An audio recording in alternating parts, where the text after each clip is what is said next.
fizeram isso, envolve teorias de conspiração, né? Para além da questão das questões psicológicas e tudo mais, tem a questão das teorias de conspiração envolvidas. Se a gente pega isso, e há um padrão que é esse padrão semelhante ao do QAnon, né? Tipo, é aquele padrãozão do WASP, né? Que é tipo branco, anglo-saxão, tipo aquela ideia, a cultura estadunidense mesmo, que é o padrãozão. Aqueles caras meio incel, né? Que a galera fala, que Sim, os caras isso, moleque com ódio de exatamente. mina. E aí a gente entra no campo, assim, que interessante, né, do QAnon, que é a base do qual eles estão querendo falar, que são as crianças, né? O próprio Christian Dunker, ele fala sobre a fantasia e revelar questões do real, né? Essa preocupação com as crianças é uma preocupação real, né? Afinal, para nossa civilização, para nossa sociedade, as crianças aí representariam esse futuro da Terra. Mas essa verdade, ela invertida, ela geraria essa fantasia relacionando aí a pedofilia, né, e ao abuso de crianças, né? Bom, esse tipo de argumento ele só pode ser proferido por pessoas que têm aí uma relação de fato ligadas à posse sobre as crianças, né? É uma inversão disso, dessa lógica. E principalmente esse tipo de teoria, ela acaba atraindo, né, pessoas que tiveram assim no seu histórico de vida, no passado, assim, histórias de abuso na infância, né, experiências ruins com a própria sexualidade, né, e principalmente também, né, pessoas que têm fantasias de pedofilia e lidam mal com isso ao ponto de projetar essas fantasias no outro. Tá? Então tem essa relação bastante intrínseca com essa relação aí, onde o pedófilo, né, nessa fantasia, ele representaria a amálgama entre a loucura e o mal. Cara, é incrível, né? Porque os caras batem muito nessa tecla da pedofilia, porque eu acho que é a coisa que mais choca, né? Então, se você perguntar pra alguém assim, cara, por exemplo, estupro, foda. Assassinato, foda, tudo mais. Pedofilia, porra, né? A gente já não tem o que falar, né, cara? E aí, meu, putz, isso choca mais, chama mais atenção. atenção. Esbarra em diversos tabus, né, da nossa sociedade, assim, principalmente também de que aquilo que o Freud já falava ali na virada do século XIX pro XX, né, sobre a sexualidade infantil. Também, desde aquela época também, você tem essa crítica. É difícil pro adulto, pra nossa civilização, lidar com essa questão. Né? Mas aí a gente tá falando, de fato, né, da relação entre adulto e uma criança. Cara, as teorias doidas que a gente tem aí, bom, a gente viu, né, que tipo, dentro dessa doideira total aí, né, existe muita questão a ser resolvida ainda, né, em relação às pessoas mesmo, né, cara, porra, a dificuldade que a gente tem para ter uma informação de qualidade, tá, nos causa isso, né, então, assim, cai sempre naquele clichêzão de falar da qualidade da educação e tudo mais, tal, né, e ainda mais essa questão de mistério, né, meu, e os mistérios do monte de coisa que a gente vê aí faz que a gente comece a duvidar de um monte de outras coisas, né. Eu tava lendo aquele livro Sapiens, né, do Yuval Noah Harari lá. Esse cara, mano, ele traz uma outra leitura, né, ele traz uma releitura, na verdade, da humanidade. Ele trabalha assim com o pensamento, tipo, mano, nós hoje, do mundo moderno, né, contemporâneo e tal, a gente desacredita, a gente subestima a capacidade da humanidade de fazer as coisas, de produzir coisas, né, de desenvolvimento tecnológico e tudo mais. Então, quando a gente fala lá da entre aspas, né, chamada pré-história, a gente desacredita um monte de coisa, né? É impossível os caras atravessarem um Pacífico usando embarcações, né? Quando fala da teoria da ocupação do continente americano. Você chega não na pré-história, mas na antiguidade, é impossível a galera construir uma pirâmide, né? É impossível. Então, assim, o homem do mundo moderno, né? O ser humano do mundo moderno, ele desacredita, porque se ele souber que os caras têm engenharia muito mais desenvolvida lá atrás, no passado, cara, ele entra numa posição de inferioridade, né? Então, e entra uma questão eurocêntrica também, né, Luquinha? Tipo, o homem, o ser humano africano não é capaz de construir uma pirâmide, né? O nativo americano não é capaz de construir uma pirâmide. A primeira coisa que os espanhóis fizeram depois que conseguiram conquistar Tenochtitlan, né? Foi destruir ela inteira, porque ela não podia... Imagine se começa a vir os colonos da Espanha, ali na região do México, e vê uma cidade de 200 mil pessoas, super organizada, com edificada no meio de um lago, né? Mano, imagina, tá ligado? Então, quem não conhece, cara, procura saber, procura foto no YouTube aí, de Tenochtitlan. Não é uma foto, né? Uma ilustração do... As ilustrações das chinampas também, né? As ilhas artificiais, meu, cabuloso. Você vai ver os incas, né? Pensa assim comigo, os caras construíram uma cidade religiosa na porra dos Andes, cara. Tá bom pra você?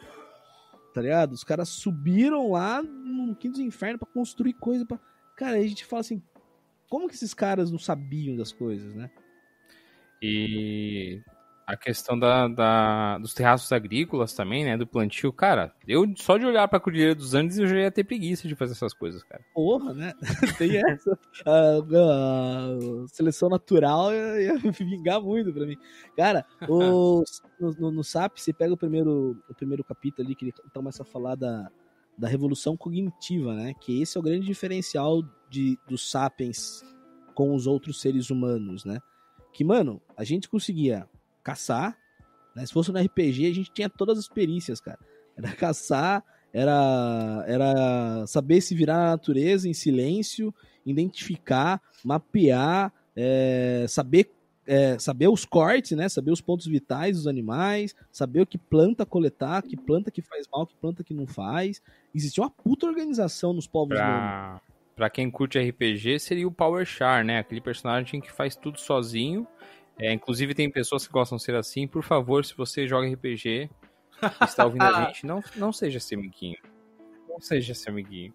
É o Rodrigo Hilbert do RPG, é isso? Rodrigo Hilbert. Não, cara, ó, no RPG, o legal é quando você morre pro taberneiro, né, Gleison? Vai.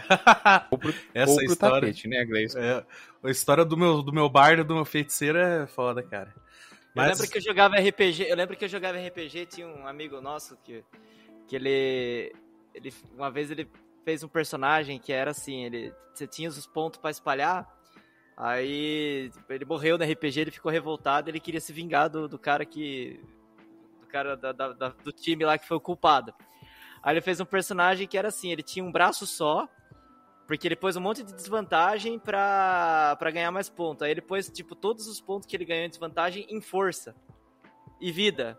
Então era um personagem que, tipo, tinha um braço só, com 20 de força, só pra poder matar o cara. Era um absurdo isso, velho. O meu personagem do RPG, ele é um Halfling Bardo, Tchê. E ele é adepto de teoria de conspiração. Então, tudo ele vai inventando. Você né? Não. Mas o Taz, né, que é o meu Halfling, cara, tudo ele vai pensando que é alguma teoria de conspiração, alguma coisa oculta. E, pergunta pro Luquinha, o Gleice chegou a jogar também. Chega uma hora que, tipo, já nem tem mais o que pensar. Esses caras que inventam teoria de conspiração hoje em dia, os caras são muito criativos, a gente precisa ser sincero. Porque tem hora que você pensa, ou muito psicótico. Não tirar esse coelho da cartola mais, cara. Ou muito psicóticos, né? Ou os dois, né? Agora você tá aqui um grande pensador brasileiro chamado Antônio Conselheiro. Ele fala, o sertão vai virar mar e o mar vai virar sertão. E aí eu pergunto, galera, e quando a conspiração vira realidade, gente? Vixe, aí... Vocês imaginavam que realmente o governo dos Estados Unidos espionava os cidadãos? Né, que foi revelado pelo Snowden? Ou vocês imaginavam que... é um país aí, eu não vou falar qual, né? Mas que tinha um grupo de juízes que tinha um juiz, promotor do Ministério Público lá, que fazia uma espécie de conluio pra combinar... Rapaz, eu não conheço não, me conta mais sobre isso aí. Porque eu tirava sarro da galera, que quando a galera falava que tinha um conluio pra condenar uma determinada pessoa, eu falava, pá, você tá viajando, cara. Meu, apareceu, cara. Velho, é uma loucura isso daí, mano. Mano, acho que dá pra gente começar a fazer uma listinha agora, né? Tá no finalzinho já mesmo. Faz uma listinha aí das teorias mais doidas. Né? Assim, ó, dá pra começar com o Illuminati, que eu acho que é a mais famosa de todas, né? Mais uma daquele grupo secreto que manipula e controla o globo, né? Viu, cara, juro, assim, ó, eu sei mais ou menos por cima dessa teoria. Eu sei que ela é famosa desde sempre. Mas é aquela galera do triângulo lá, da pirâmide com o olho, não é essa parada aí? Eu lembro do filme do Nicolas Cage. Lenda do Tesouro Perdido. É esse o nome do filme? É uma mistura, né, cara? Os Illuminati acho que são cientistas ali do Renascimento, né? Meio envolvido com a igreja, né, também? Eles tinham essas questões de criar esses símbolos, principalmente para passar uma forma de conhecimento sem ser de maneira direta, assim. Conhecimento de arquitetura. Tem associação com a maçonaria também, né? Sim. Se a gente merece ir aí um episódio só disso, né? A Opus Dei entra nessa parada ou é só Opus Dei é uma acho que uma facção dentro da Igreja Católica, muito... Né? Dan Brown, os bagulho do Dan Brown. Tá assistindo Código da Vinci, né? Dan Brown. Aquele filme que tem o não é Nicolas Cage, aquele que tem filme... Tom Hanks, velho. Sim, já dá pra puxar aí, a gente falou do Dan Brown, né? Dá pra puxar... Não confunda Nicolas Cage com qualquer ator. Dá pra falar também da teoria da conspiração de que Jesus foi casado com Maria Madalena e teve filhos. É verdade, não, crushzinho. Eu acho que teve também, cara. Por que não? Por que Jesus tem que ser celibato, tem que ter celibato? Isso é coisa da Igreja Católica da Idade Média, velho. Será? Jesusão, barbudão, né? Fala bem pra caralho. Popular com a galera. Popular pra galera. Subversivo, cara. Descolado. Primeiro hipster, né? É o primeiro hipster. Cara, certeza que ele devia pegar umas minas, imagina. Mandava umas bolas de 3 dedos, mano. Eu queria dizer que eu tô gravando tudo, tá? É o nosso membro católico do grupo, né? Pior que ele fez uma cara de espanto olhando pra gente agora. Ninguém falou isso no começo do podcast. Porra, velho. Cara, mas é muito bom. Uma vez, cara, minha mãe é super católica, né, cara? Eu dei pra ela a Bíblia segundo Judas. Ela nunca leu o livro. Eu tô com vontade de ir lá na casa dela pegar, porque eu fico curioso pra saber qual é que é. Não é um livro, não é a Bíblia segundo Judas, é um... Como que fala a parada lá da Bíblia? Apócrifos. Apócrifos, Evangelhos Apócrifos. Tipo o Evangelho de Judas, essa parada. É do National Geographic, eu acho, esse livro. É bom. Eu não sei se cara. Eu lembro que eu comprei lá, eu falei, vou dar pra minha mãe, eu vou ver qual é que é. Ela nunca leu, ela passou no canto. Vamos passar pro próximo teoria ali, porque eu... Eu tô de boa. É sério disso mesmo. O homem... Olha lá, comentem aí, ó. O homem não chegou à lua. Isso é boa. Stanley Kubrick aí, né, cara, tem essa ideia, né, de que a chegada do homem, ela foi feita ali, principalmente pelo Stanley Kubrick, uma vez que ele já tinha lançado ali Uma Odisseia no Espaço, e tem essa teoria aí, que é a teoria que eu mais gosto. Eu comento dela em aula, assim, principalmente porque eu sou fã do Stanley Kubrick, assim. Sem contar que eu tava pensando aqui, eu tenho um argumento cabal pra provar que Jesus não era casado. Se vocês lerem a Bíblia, vocês vão ver que todas as festas que tem lá, ele tava. E se ele fosse casado, a mulher não ia deixar ele ir. Então acabou a argumentação, cara. Essa teoria de conspiração da Lua aí, cara, eu acho que é mais difícil chegar na Lua hoje do que na época, pelo preço do combustível. Se falassem hoje, o ser humano pisou na Lua, eu nem ia acreditar. Tá muito caro, velho. Tá muito caro. Imagina, mó trampo, né? Mano. Cara, falando em questões planares aí... Mas tem também a base secreta na Lua, né? No lado tem. escuro dela tem uma base secreta, né? Sabe quem chegou no lado escuro da Lua? Os chineses, cara. Quem? Os chineses. Chegaram no lado escuro da Lua. Por quê? Comunismo, né? Cara, tem o que tá que tá na boca do povo, que tá na onda do momento, que é a Terra plana, né? Tem até documentário na Netflix aí também. Eu não assisti, cara, porque eu evitei passar raiva. Sim.